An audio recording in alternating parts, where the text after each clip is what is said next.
வணக்கம். Welcome to Shanusamayal. இந்த வீடியோவில் ப்ரெட்டை வச்சு ஒரு சூப்பரான மில்க் கோகனட் டோஸ்ட் எப்படி பண்ணுறதுன்னு பார்க்கலாம். செய்கிறது ரொம்ப ஈஸி, நல்ல சாஃப்டாக டேஸ்ட்டாக இருக்கும். இதுக்கு நான் வந்து 2 ஸ்லைஸ் ஒயிட் ப்ரெட் எடுத்திருக்கேன். நீங்கள் கொஞ்சம் திக்கான ஸ்லைஸ் ப்ரெட்டாக எடுத்துக்கோங்க. இதில் வந்து கொஞ்சமாக 2 சைடுமே வெண்ணெயை தடவிக்கணும். வெண்ணெயை வந்து கொஞ்சம் நேரத்துக்கு முன்னாடியே நீங்கள் ஃப்ரிட்ஜ்லேருந்து எடுத்து வச்சிட்டிங்கன்னா அந்த மாதிரி ஸ்ப்ரெட் பண்ணுறதுக்கு ஈஸியாக இருக்கும். நம்ம எடுத்து வச்சுருக்க ஒவ்வொரு பிரெட் ஸ்லைஸ்லையுமே 2 பக்கமும் நல்லா வெண்ணெயை வந்து ஸ்ப்ரெட் பண்ணி வச்சிடணும். இது ஈவினிங் டைமில் ஸ்நாக் மாதிரி செஞ்சு கொடுக்கறதுக்கு ரொம்ப நல்லாயிருக்கும். ரொம்பவும் ஈஸியாக செஞ்சிடலாம். இப்போ பிரெட் ஸ்லைஸ் எல்லாமே வந்து ரெடியாக இருக்குது. அடுத்து ஒரு சின்ன பவுலில் 2 டேபிள் ஸ்பூன் தேங்காய் துருவல் வச்சுக்கோங்க. அது கூடவே 2 டேபிள் ஸ்பூன் சுகர் சேர்த்துடலாம். தேங்காய் துருவலுக்கு பதிலாக டெசிகேட்டட் கோகனட் இருக்கும், அதுவும் நீங்கள் யூஸ் பண்ணிக்கலாம். ரெண்டையும் நல்லா கலந்து வச்சிடலாம். நம்ம வெண்ணெய் தடவி வச்சுருக்கிற ப்ரெட்டை வந்து தோசைக்கல் சூடு பண்ணி அது மேலே வச்சிடலாம். அதுக்கப்புறம் நம்ம கலந்து வச்சுருக்க அந்த தேங்காய் சர்க்கரை இருக்கு இல்லையா, அந்த கலவையை இது மேலே அப்படியே நல்லா 2 ப்ரெட் ஸ்லைஸ்லையுமே அப்படியே ஸ்ப்ரெட் பண்ணி விட்டுருங்க.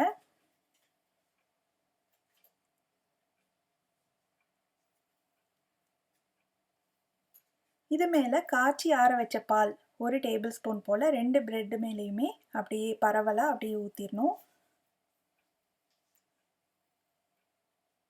அதுக்கப்புறம் இந்த ஒரு ப்ரெட்டை எடுத்து இன்னொரு ப்ரெட் மேலே அப்படியே சாண்ட்விச் மாதிரி நம்ம வச்சிடணும். இந்த மாதிரி வச்சுட்டு மறுபடியும் மேலே வந்து கொஞ்சம் வெண்ணெய் சேர்த்துக்கலாம்.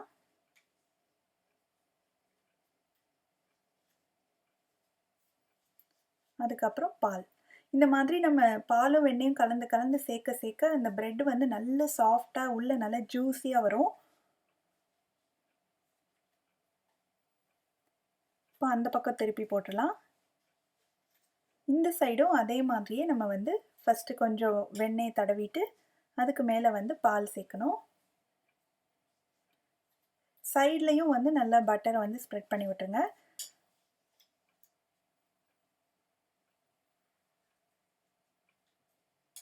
மறுபடியும் திருப்பி போட்டுடலாம். ஸ்டவ்வை நல்ல மிதமான தீயில வச்சு பண்ணுங்கள், இல்லாட்டி கருகி போயிடும்.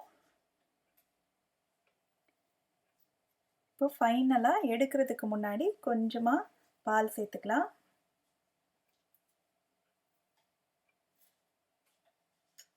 நான் மொத்தம் 2 டேபிள் ஸ்பூன் வெண்ணெய் எடுத்திருந்தேன். அதை கொஞ்சம் கொஞ்சமாக இந்த மாதிரி ஃபஸ்ட்டு ப்ரெட்டில் தடவிட்டு மீதி உள்ளது எல்லாத்தையும் இதில் வந்து கொஞ்சம் கொஞ்சமாக தடவி தடவி நல்லா டோஸ்ட் ஆயிடுச்சு பாருங்கள்.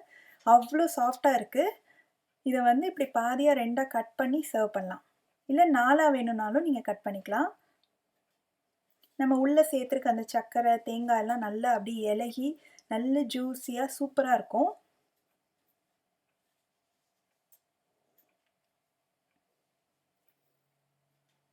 பாருங்க எவ்வளோ சாஃப்டாக இருக்குது, அப்படி ஸ்பஞ்ச் மாதிரி இருக்குது. இது சூடாக அப்படியே சாப்பிட்றதுக்கு ரொம்பவே பெஸ்ட்டு ஈவினிங் டைம் ஸ்நாக்கு. நான் உள்ள பிச்சு காட்டுறேன் பாருங்கள், ரொம்ப சூப்பராக வந்திருக்கு. நீங்களும் இந்த ஈஸியான ஸ்நாக்கை கண்டிப்பாக வீட்டில் ட்ரை பண்ணி பார்த்துட்டு எப்படி வந்ததுன்ற கமெண்ட் சொல்லுங்கள். இதே மாதிரி நிறைய வீடியோஸ் பார்க்கணுன்னா இந்த சேனலுக்கு சப்ஸ்கிரைப் பண்ணுங்கள். ஷானு சமையல், எளிய முறையில் இனிய சுவையில். நன்றி.